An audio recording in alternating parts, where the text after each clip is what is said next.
productive, but maybe you would have liked to have gotten another score in the third quarter. Yeah, really disappointed with the outcome. There's a lot of things that we need to build on, positive and negative, things that we need to learn from, but things that we do to control games. We're 2 of 4 in the red zone. We get the ball on the 5-yard line and we settle for a field goal. We jump off sides on 4th and 2. Should have never put ourselves in the 4th and 2. So that was really disappointing. Had a turnover in the red zone, unexcusable, things that we can control. And all those things we can control. A lot of it, I tip my hat to Charleston State. They had a great defense, had a great plan. They made it very difficult at times for us to do some things. But, the 3 turnovers, not controlling the ball in the red zone, those are things that we hang our hat on here and the things that we need to do to be successful offensively. Our third down conversion percentage is nowhere where it needed to be. We put ourselves in a lot of long third downs and we made plays. I mean, that was some of the positives. We had 16 explosive plays, which is probably the highest that we've had in a game since I've been here, to be honest with you. But, we put ourselves in unmanageable third downs and found a way at times, but that's not going to win football games. So just the things on the plan that we can control, I think we've got to do a much better job in preparation this week for sure, but disappointed with the outcome, but really pleased with some things, not pleased with a lot of things. So we got a lot of work to do. And second start career for Dwayne Coleman, a quarterback, ran for 100 yards, threw for 429.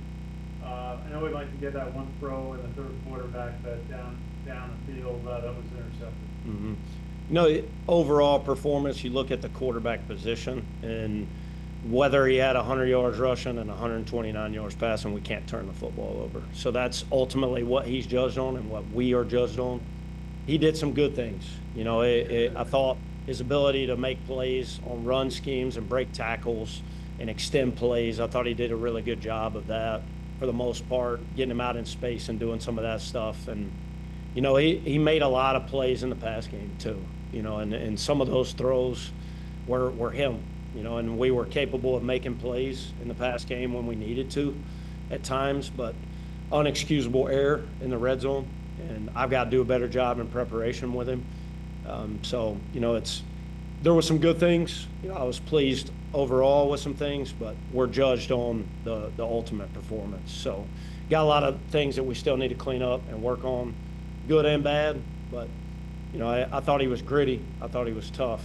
Unfortunate he wasn't able to finish the game, but, it was a gritty performance and pleased with that.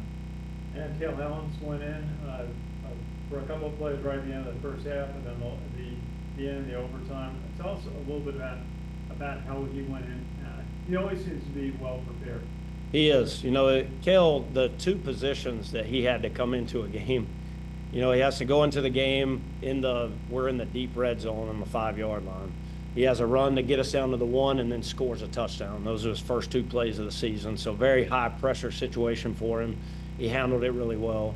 And then his second time coming into the game, we're in a 1-minute drive to try to get in field goal range to kick a game winner.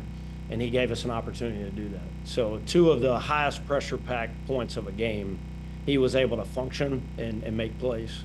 We want some plays back in the overtime for sure. Just looking through the film and evaluating those things. But I was really pleased with just his moxie and how he handled the situation with maturity in that situation. I knew going into the game that his process and progress over the last really few months has been one of the largest from spring ball to now, just improvement mentally and maturity wise. So he's a guy that I knew going in that I trusted to go into a game and be able to help us win. And he gave us an opportunity to win the game. So I'm really pleased with, some of the things that he was able to do in the game, and really pleased with where he's kind of gotten to overall. The Kansas State coach, Chris Kleeman, was a defensive coordinator at North Dakota State, where he had outstanding success as a head coach. You talked a little bit about the challenge about playing an option type offense. What do you look at when you look at a defense? Obviously, they haven't seen an offense like yours in the Big 12. Yeah, so he certainly has experience. He's been doing this a long time, and even in North Dakota State, they didn't play an option team except for Cal Poly at times. In their conference, they didn't play any, but they always had to have a plan for the playoffs. Because Georgia Southern, Citadel, there were teams running the option at the time, Wofford, and they ran into Georgia Southern and Wofford several times in the playoffs. So he's got experience. He was the head coach when they played Navy in the 2019 Liberty Bowl as well. So he has a really good plan. It fits who they are, and they'll be very well coached and very well prepared. A lot of continuity on that staff. Defensive coordinator's been with him for a long time. So, they'll have we know what we're going to get out of these guys. It's just a matter of being able to execute. Thank you. Thank you. Go ahead on Zoom. Cody, Hey. Ken McMillan from the Record. What do you think about, what specific challenges does K-State's defense present to you? Well, it's a roster that is, they look the part in terms of being a Big 12 team, with their size and overall athleticism and especially their front seven. Their defensive line is really tough and stout. Guys have played a lot of football. Two linebackers, very cerebral and big and make a lot of plays. They don't stay blocked. That's something that just stands out on the film. The two inside backers do not stay blocked. And in particular, they're pointing things out. They obviously do a really good job in film study. Even in the North Dakota and the Iowa State game, several times they're pointing out schemes before it took place. So very well coached, physical, big up front. Number 8 is 6'6", 275. Number 44, the defensive end, really active pass rusher, really long, really talented, gifted. They had a Polynesian kid in the interior who looks the part, very big kid, plays, a lot of snaps for them too. And then on the back end, they play a lot of man coverage. They play a lot of single high. They're very multiple in their schemes with what they have to defend. But overall, you can tell it's a really physical unit. They're very good against the run and traditionally have always been very good against the run there. They pride themselves on that.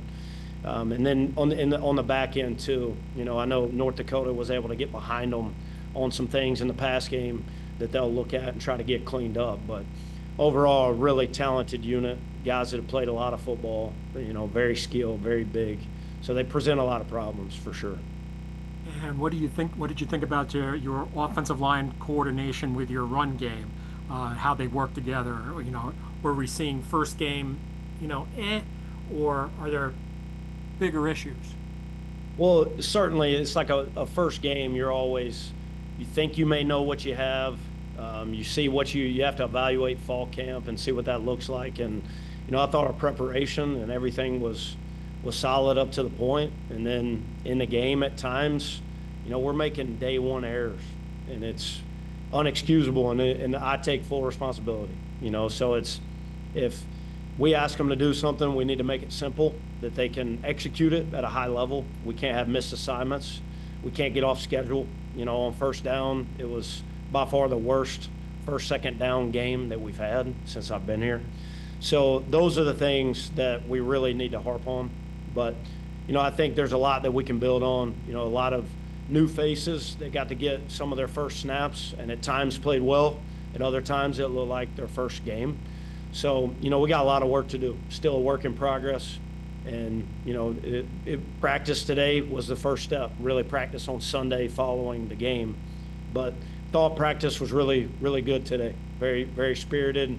The energy is there. I think they got a sour taste in their mouth and wanted to get out there and get practice. So I was pleased with today, but got a lot of work to do. Thanks, Cody. Thank you, Ken. Hey, Coach Worley, Joe Icono with Go Black Knights. You mentioned it a little bit about Kansas State's linebackers and how fast they are and how they fly to the ball. one of the things I noticed when I was watching the game again from Friday night is how Tarleton's linebackers and safeties were just screaming down the alley to the ball and made a lot of big plays. Anything you can do to scheme to kind of, keep Kansas State's backers and safeties from flying to the ball, or is it just a matter of missed assignments on the offensive line and with the slot backs? Kind of, what are we thinking there in terms of being able to slow down Kansas State's linebackers a little bit? Certainly coupled, we've got to keep them off balance and tried to do that as well. It's try to hit them with outside game. I thought we threw the ball well at times. The things within the confines of the system are the things that we need to do to keep them off balance. And you look at the plan, you evaluate it, and those are the things you can't get stagnant. You can't get stale against these guys on any down or distance. So they're very well coached. Their scheme is very sound. And, when we get on blocks, we got to sustain blocks. And when we get the ball on the perimeter, we got to make it difficult on them. So there are things that we must do better, and execute within the confines of the system. And we need to do better for sure. But we're certainly going to have to keep these guys off balance, because if we stay stagnant, it's going to be a long night. And on the interception in the red zone that Dwayne threw, was trying to hit Parker Pulaski, and he was double covered. I know Friday night, Coach Munkin said he never saw the corner coming over. Did you see? Because I didn't see it, but was his second read open on that, or is that like his Parker's the only read on that, or what's the situation there? No, not at all. It's it's hindsight, right? It's a first down call. And the first down success rate at the time, very poor. So, naturally you're trying to keep them off balance. So that's an opportunity where nobody thinks that we're going to take a shot there. And so it's a progression read. And unfortunately, we utilize a motion on that play to indicate man or zone. And so we did not get man coverage. We got zone coverage. And so really Parker we call it sneak a peek, high-low weak. So the sneak a peek means it's Santa Claus. It's my wife could throw it to him. So, and in that instance, panicked, thought we had great protection on that play. We had ran that play a lot, and, he had made that play over and over and over. So I trusted him in that situation, and I'll continue to trust him. The mistake was made. We learned from it, and that's what we do. But no, Parker was not the primary target, unfortunately. Brady Mott was wide open on the drag. So hindsight kills us, but to have that happen in that situation, it's unexcusable for us, and it can't happen. And I take responsibility. I coach the quarterbacks, and I call the plays, and it's my responsibility to put them in positions to be successful. And unfortunately, that play didn't work out. And the other thing I think that stood out to me Friday night, you've already mentioned it twice, was the lack of production on first down. There was a lot of second and longs, 2nd and 9 or longer in a lot of cases, which I know puts Army's offense in a tough spot. The good news, I think, like you mentioned, was you guys were able to make up a lot of those 3rd and longs. Was the lack of production on first down primarily misassignments, not sustaining blocks long enough? What do you think was causing the problems with kind of the bread and butter option plays that you guys run, on first down that weren't succeeding? A little bit of both.